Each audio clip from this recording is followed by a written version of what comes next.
জনাব মোহাম্মদ মাহবুবুল আলম সাধারণ সম্পাদক বাংলাদেশ জাতীয়তাবাদী দল। আরও উপস্থিত আছেন বিভিন্ন প্রতিষ্ঠানের সম্মানিত প্রধান এবং শিক্ষক মহোদয়বৃন্দ, উপস্থিত আছেন কমিটির সদস্যবৃন্দ, আরও মঞ্চে উপস্থিত হয়েছেন বিভিন্ন এলাকার শিক্ষিকা উপস্থিত, অত্র প্রতিষ্ঠানের প্রধান মোহাম্মদ নুরুজ্জামান সাহেব, সহকারী মাওলানা মোহাম্মদ মুজিবুর রহমান সাহেব, আমার সহকারী, আরও উপস্থিত আছেন আমার সামনে উপবিষ্ট আমার স্নেহের কচিকাঁচা ছাত্রছাত্রীরা। সবার প্রতি অন্তরস্থল থেকে আমি জানাই আসসালামু আলাইকুম।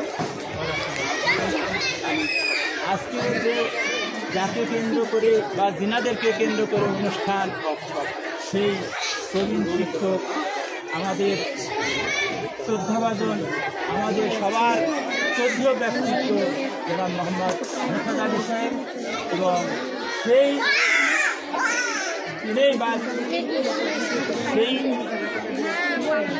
এতেও একজন আইটিসি শিক্ষক জনাব মোহাম্মদ মিজানুর রহমানের যোগদান উপলক্ষে অনুষ্ঠান, সবাইকে জানাই।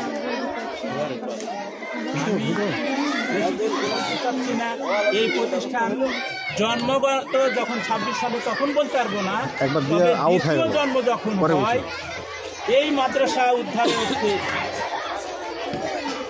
আমরা গুটিকত যুবক এবং প্রবীণ ব্যক্তি নিয়ে আমরা এই মাদ্রাসাকে সেই কি বলবো যে আলো ছড়ানোর জায়গাটাকে অন্ধকারের দিকে নিয়ে যাচ্ছিল, সেই কবল থেকে আমরা যারা উদ্ধার করেছিলাম তাদের মধ্যে যার নাম নিলেই নয়, আমাদের শ্রদ্ধেয় ব্যক্তি যশোর কলেজ অধ্যক্ষ জনাব মোহাম্মদ গিয়াস নেতৃত্বে আমরা সবাই প্রতিষ্ঠান কাজ করেছি। আমরা সেই কাজ করার জন্য আমরা কয়েকজন শিক্ষক ছিলাম, তার মধ্যে আমার শ্রদ্ধেয় মোহাম্মদ মোসাদ ভাই, আমি এবং আরও কয়েকজন আছি। আমরা যে অগ্রণী ভূমিকা পালন করেছিলাম সেই সময় এই যে ঘরগুলো নির্মাণ করতে যে বাঁশগুলো লেগেছে, স্বহস্তে বাঁশ কেটেছি। যে কথা বললে নয় যে নিজের কথা নিজে বলতে নয়, তাই বলছে যে আপনারে বড় বলে বড় সেই নয়, লোকে যারে বড় বলে বড় সেই হয়।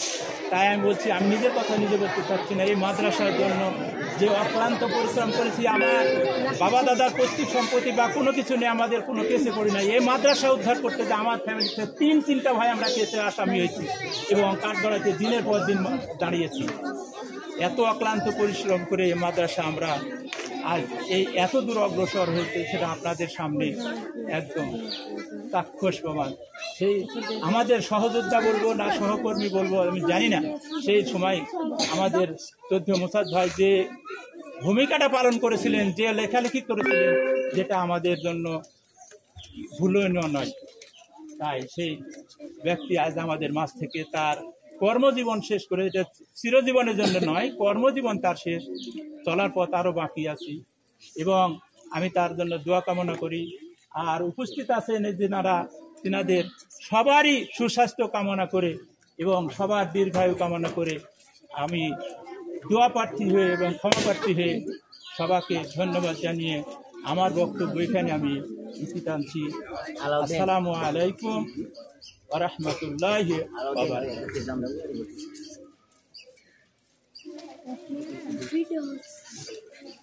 ধন্যবাদ স্যারকে ওনার মূল্যবান বক্তব্য দেওয়ার জন্য।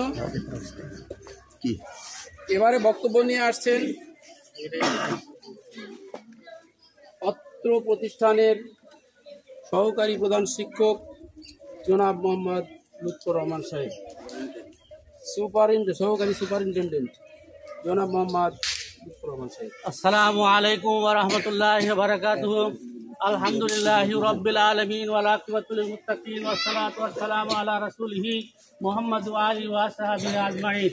ধুরুল ইসলাম বালিকা দাখিল মাদ্রাসার অবসরপ্রাপ্ত শিক্ষক মোহাম্মদ মুসাদ আলীর বিদায় সম্বর্ধনা ও নতুন শিক্ষক মিজানুর রহমান আইসিটি বরণ অনুষ্ঠানের সম্মানিত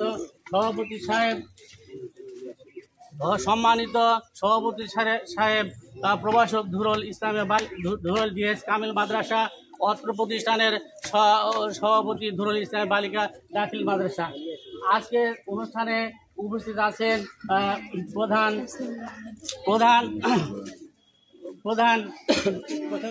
প্রধান অতিথি মাহবুবুর রশিদ, সাধারণ সম্পাদক জাতীয়বাদী দল বিএনপি মোহনপুর শাখা, বিশেষ অতিথি হিসাবে অত্র এলাকার বিশেষ ব্যক্তিবর্গ, অত্র এলাকার কৃতি সন্তান, সবাইকে জানায় আন্তরিক শুভেচ্ছা ও মোবারকবাদ।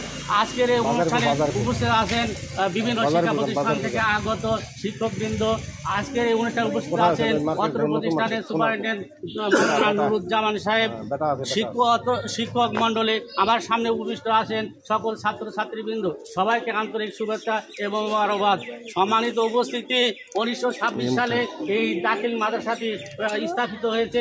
অত্র এলাকাবাসী ইসলামী শিক্ষা প্রসারিত করার জন্য অত্র এলাকাবাসী এই ইসলাম ধর্মের প্রসার লাভের জন্য প্রতিষ্ঠানটি স্থাপন করেছেন। অত্র প্রতিষ্ঠানে অনেক বালক বালিকা এই প্রতিষ্ঠানে অধ্যয়ন করে। এই প্রতিষ্ঠানে বর্তমান 270 জন শিক্ষার্থী লেখাপড়া করছে। এই প্রতিষ্ঠানে প্রতি বছরই রেজাল্ট সন্তোষজনক বলে আমি মনে করি। সম্মানিত উপস্থিতি, এই বিদ্যালয়টি লেখাপড়ার একটা ভালো একটা জায়গা। মোহনপুর উপজেলার মধ্যে ঐতিহ্যবাহী শিক্ষা প্রতিষ্ঠান হিসাবে আমি এটা মনে করি। অত্র প্রতিষ্ঠান সকল ছাত্রছাত্রী পাঠ উপযোগী উপাদানমূলক, প্রত্যেকটা ঘরে আপনার হোয়াইট ব্ল্যাকবোর্ড সহ, ফ্যানের উপকরণ সহ, বেঞ্চ সহ সব কিছু শিক্ষা উপকরণ এই প্রতিষ্ঠানে ঠিকঠাক রয়েছে। অত্র প্রতিষ্ঠানের সুপারিনটেন্ডেন্ট মোহাম্মদ নুরুজ্জামানের নেতৃত্বে এই প্রতিষ্ঠানটি সুন্দরভাবে লেখাপড়ার মান দিন দিন বৃদ্ধি পাচ্ছে বলে আমি মনে করি। সম্মানিত উপস্থিতি, আজকের এই অনুষ্ঠান আমাদের অবসরপ্রাপ্ত শিক্ষক জনাব মোহাম্মদ মুসাদ আলী সাহেবের বিদায় সম্বর্ধনা ও নতুন যোগদানপ্রাপ্ত শিক্ষক মোহাম্মদ মিজানুর রহমান আইসিটি বিষয়ে তাকে বরণ উপলক্ষে এই অনুষ্ঠানের আয়োজন করা হয়েছে।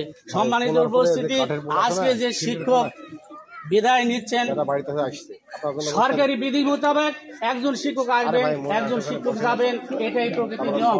সম্মানিত উপস্থিতি, আমার এই শ্রদ্ধেয় শিক্ষক জনাব মোহাম্মদ মুসাদ আলী সাহেব একজন গুড টিচার ছিলেন, একজন আইডিয়াল টিচার ছিলেন, তিনি একজন ব্রাইট টিচার ছিলেন, ইন্টেলিজেন্ট ছিলেন, তিনি একজন ব্রিলিয়ান্ট টিচার ছিলেন। তিনি তার দক্ষ যোগ্যতা বলে তিনি অত্র শিক্ষার্থীদেরকে পাঠদান করে গেছেন। তার বিশেষ অবদান রয়েছে। তার এই অবদানের কথা আমরা শিক্ষক সমাজ, শিক্ষার্থী সমাজ আমরা কখনোই ভুলতে পারবো না। বিশেষ করে তার সুন্দর হাতের লেখার জন্য এই প্রতিষ্ঠানে বিশেষ ধরনের অবদান রয়েছে। তিনি বাংলা বিষয়ের শিক্ষক ছিলেন। প্রত্যেকটা শিক্ষার্থীদের সুন্দর করে লেখা শিখিয়েছেন। এই লেখার ব্যাপারে কেন্দ্র পর্যন্ত তার সুনাম রয়েছে। এই সুনাম আরো বিশেষ তার অবদান রয়েছে। এই প্রতিষ্ঠান স্থাপন করতে গিয়ে, এই প্রতিষ্ঠানের সৌন্দর্য বৃদ্ধি করতে গিয়ে তার লেখনীর অনেক কিছু অবদান রয়েছে যা ভোলার নয়। এই স্যারকে আমরা চিরস্মরণীয়, এই স্যারের কর্মগুলো আমাদের অন্তরে চিরস্মরণীয় থাকবে, চিরস্মরণীয় থাকবে যা ভোলার নয়। আমি এই স্যারকে বিশেষভাবে বলতে চাই, স্যার এটা বিদায় সম্বর্ধনায় অনুষ্ঠানে আমি বলতে চাই, সরকারি বিধি মোতাবেক একজন শিক্ষক আসবেন, একজন শিক্ষক যাবেন, এটাই প্রকৃতির নিয়ম। স্যার এখানে মনক্ষণ হওয়ার কিছু নাই এবং চিন্তাগ্রস্ত হওয়ার কিছু নাই। বর্তমান সরকার আপনার জন্য কল্যাণ টাস, অবসর ভাতা লক্ষ লক্ষ টাকা আপনার জন্য বরাদ্দ করে রেখেছেন। এছাড়াও আপনাকে স্মরণ করে দিতে চাই, আমরা মুসলিম সমাজ, অবশ্যই আপনি আল্লাহ রব্বুল আলমিনের প্রতি বিশ্বাস স্থাপন করবেন, 5 ওয়াক্ত সালাত আদায় করবেন, আল্লাহ রব্বুল আলমীর কাছে প্রার্থনা করবেন। একটি হাদিসের কথা মনে পড়ে, আব্দুল্লাহ ইবনে মাসউদ রাদিয়াল্লাহু তাআলা আনহু যখন অসুস্থ হয়ে পড়েছিলেন, এমন সময় খোলাফায়ে রাশিদিনের 3 নম্বর খলিফা উসমান গনি রাদিয়াল্লাহু তাআলা আনহু তার কাছে দেখতে গেছিলেন, অসুখের খবর জানতে গেছিলেন। এমন সময় আব্দুল্লাহ ইবনে মাসউদ কে উসমান গনি রাদিয়াল্লাহু তাআলা আনহু বলেছিলেন, আমি কিছু কি উপঢৌকন আপনাকে দিতে পারি। এইরকম মুহূর্তে আব্দুল্লাহ ইবনে মাসউদ বলেছিলেন, আমি আপনার উপঢৌকন নিতে রাজি নই, কারণ আপনি এইবার ওসমান গনি রাদিয়াল্লাহু তাআলা বলেছিলেন, আমার এই উপঢৌকন যদি আপনি গ্রহণ করেন, আপনার ভবিষ্যৎ প্রজন্ম, আপনার ছেলে মেয়েদের কিছু কল্যাণ আসবে, উপকার আসবে। আব্দুল্লাহ ইবনে মাসউদ অসুস্থ অবস্থা বলেছিলেন, তুমি কি আমার পরিবারের অভাবের কথা ভাবতেছো, দারিদ্র্যের কথা ভাবতেছো? আমি মহানবী সাল্লাল্লাহু আলাইহি সাল্লামের কাছ থেকে শুনেছি, যদি কোনো মুসলিম ব্যক্তি সকাল সন্ধ্যায়, বিশেষ করে রাত্রি ঘুমানোর পূর্বে যদি সূরা ওয়াকিয়া পাঠ করে, তাহলে তার পরিবারে কোনোদিন অভাব থাকতে পারে না, দারিদ্র্য থাকতে পারে না। তাই আমি অবসরপ্রাপ্ত শিক্ষক মোহাম্মদ মুসা আলী সাহেবকে বিশেষভাবে বলতে চাই, আপনি যদি ঘুমানোর পূর্বে সূরা ওয়াকিয়াকে স্মরণ করেন, আল্লাহ রাব্বুল আলামিনকে স্মরণ করেন, তাহলে অবশ্যই আপনার কোনো রকম দুশ্চিন্তা আসতে পারে না। অবশ্যই আপনি জানেন, ইন্নাল্লাহু খায়রুর রাযিকিন, আল্লাহ হচ্ছে উত্তম রিজিকদাতা। সম্মানিত উপস্থিতি, আমি বিশেষ কিছু আর না বলে আমি আমার সংক্ষিপ্ত বক্তব্য দিতে আনছি। আমরা সকলেই সুস্থ থাকি, শান্তি থাকি, সকলেই সুস্বাস্থ্য দীর্ঘায়ু কামনা করে আমার সংক্ষিপ্ত বক্তব্য শেষ করছি। আসসালামু আলাইকুম ওয়া রাহমাতুল্লাহি ওয়া বারাকাতুহু। ধন্যবাদ সহকারী সুপারিনটেন্ডেন্ট।